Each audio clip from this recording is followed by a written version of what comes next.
One question a lot of people have been asking in recent years is, where do I move to escape tyranny? And for some people, the answer is not to move at all. I'm going to tell you why I think that's not the right answer.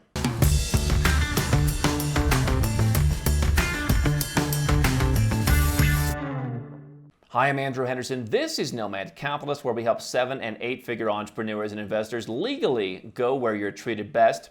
I want to share with you a comment that we got recently from someone who is asking for some help, but is a little unsure of what we talk about here at Nomad Capitalist. And the person says, I was planning on leaving the United States for somewhere less tyrannical until the tyranny spread to the entire globe. Now it seems like the safest thing to do is to protect my family, is to live somewhere familiar with the right to bear arms. There is one reason we are not in the same boat as Australia right now, and I'd love to hear your perspective on this. Well, I've got a couple thoughts on this, and obviously I am the Nomad Capitalist, and what I've been saying, no matter what the question is, for a number of years, going all the way back since we first started, is that many people are looking at the world from the perspective of a certain bubble. Many people in the United States, they turn to the television. I do watch U.S. news. I scroll through YouTube. I see things in my feed. I stumble across Fox News and CBS and NBC. I watch the BBC. I watch Al Jazeera. I watch all kinds of channels. But what's interesting about the U.S. media in particular, where this person is writing from, is, They talk about what's happening in Australia, perhaps, or New Zealand, or in Canada. You watch Fox News. They have like that Mark Steyn guy. Oh, he's from Canada. Like he's got the international perspective. Or they'll have Nigel Farage on talking about something from the UK. Not a lot of talk about what's going on in Thailand, or in Ecuador, or in Georgia. One of the ways that I first saw Georgia way back in the day is when they were running ads on CNN International to say, please come and run your business in Georgia. We're looking for business. We're open for business. Taxes are low.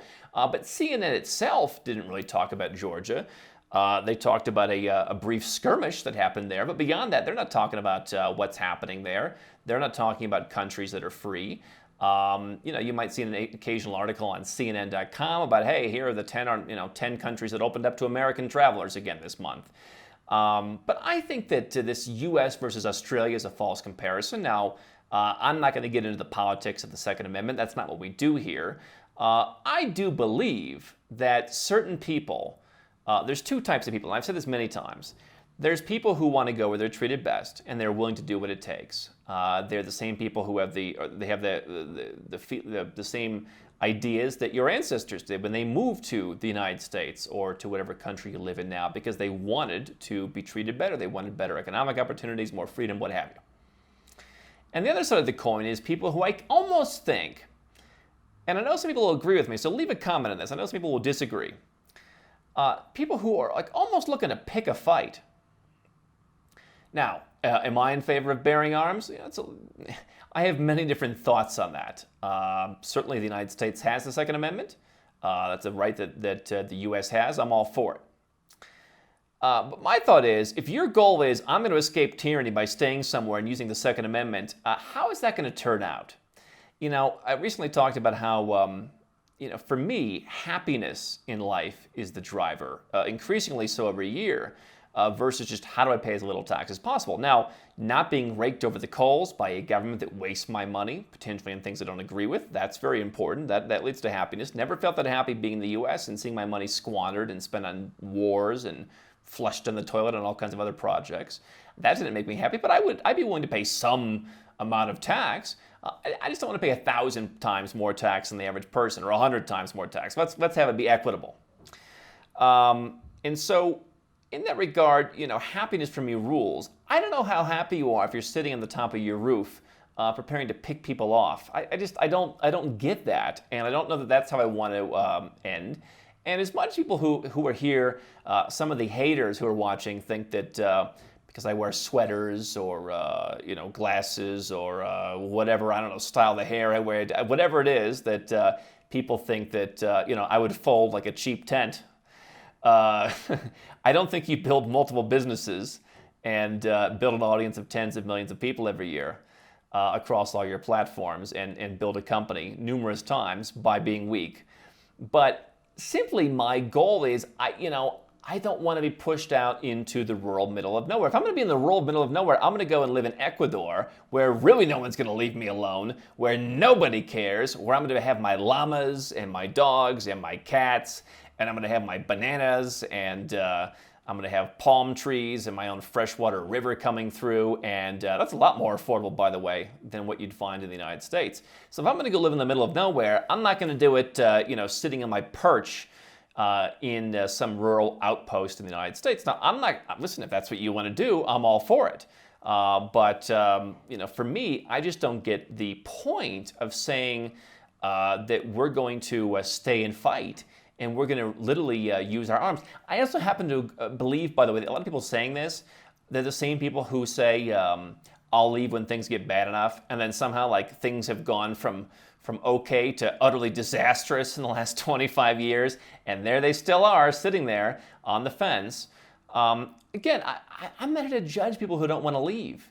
I'm not here to judge if you like the United States, if you like it, he mentions familiarity, I'm all for it.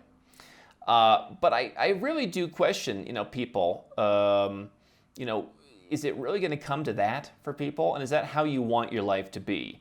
I think that people, criticize as soft those who are not on the front lines of the military. I knew someone once who from Ukraine saying, well, some people have chosen to go to, fight for their country, and others are eating caviar in Kiev. And you know what? The guy eating caviar in Kiev probably is a company that creates a lot of jobs, that supports people, supports families, perhaps supports families who have a child who's joined the military, that they can afford to do that. And so we have to stop begrudging, especially on the channel Nomad Capitalist, the person who wants to eat caviar as being some kind of soft pushover. Being successful is a manifestation of who you are as a person and your efforts and your toil and everything you've done, your character.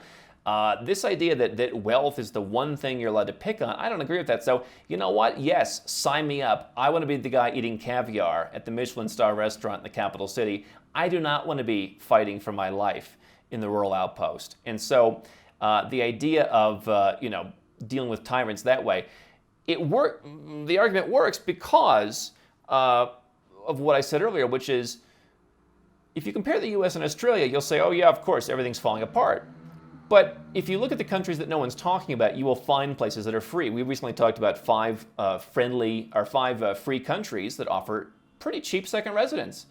I've been saying since the Trump-Clinton election of 2016, why does everyone threaten to go to Canada? I would want to go to Mexico. I will take, all things being equal, tax, everything, I'll take living in Mexico over living in the US any day of the week.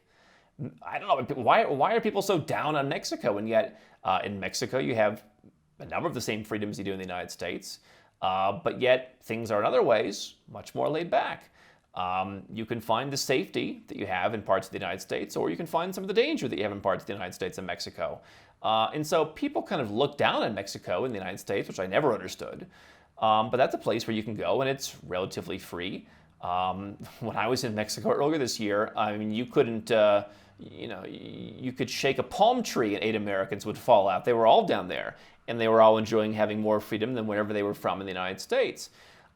So if you want to bear arms, there are some countries where you can do that. Certainly the United States is pretty much number one for that.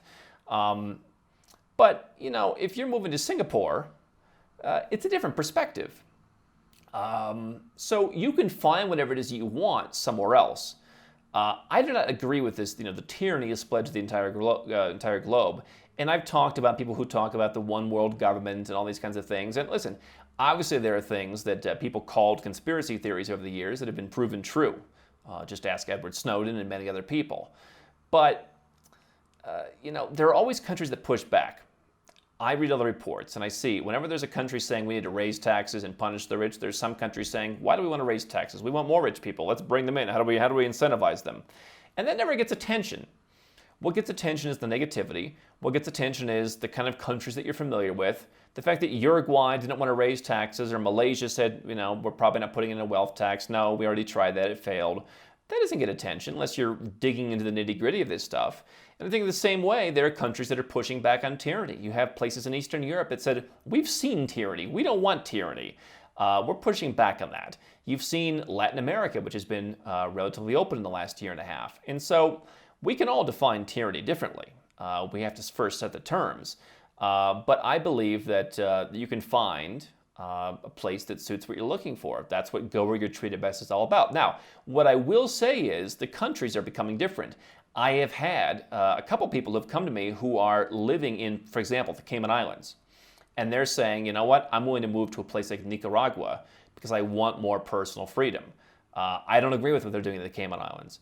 And I want to go. And so I was at the Cayman Islands. It's small, perhaps it's a little bit constraining for many people, but it is relatively luxurious. You have lots of amenities there. You have, all the caviar, on the beautiful windswept beach vibe. You don't have that so much in Nicaragua. Now, Nicaragua can be charming. I don't know if I want to live there my entire life, but Nicaragua has been moving in the right direction. It's not perfect, but I think for the average person who would spend their time there, you're not going to have the kind of day-to-day intrusions that you might have in a country like the U.S.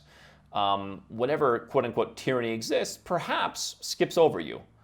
And so it's hard to explain that. It's the hard freedom versus soft freedom concept. But there will be inconveniences.